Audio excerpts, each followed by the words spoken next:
अस्सलाम वालेकुम। आप देख रहे हैं पीए न्यूज एचडी और मैं हूं आपके होस्ट सादिया बतूल। शामिल करते हैं आज की अहम खबर शामिल करते हैं तर्जुमान पीए न्यूज जुल्फिकार अली सलीमी से।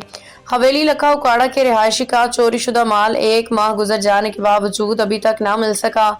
मोहल्ला पीर इस्लाम हवेली लखा का रिहायशी वारिस नामी अपनी फैमिली के साथ करीबी शादी पे सियालकोट गया था। जब 2-4 रोज के बाद वापस लौटा तो नामालूम अफराद ने ताले तोड़ के गरी मोटरसाइकिल नंबरी AGS OKL 128166 बैटरी LCD नकदी रकम तलाई सिवर के साथ कुछ घर का सामान चोरी करके ले गए।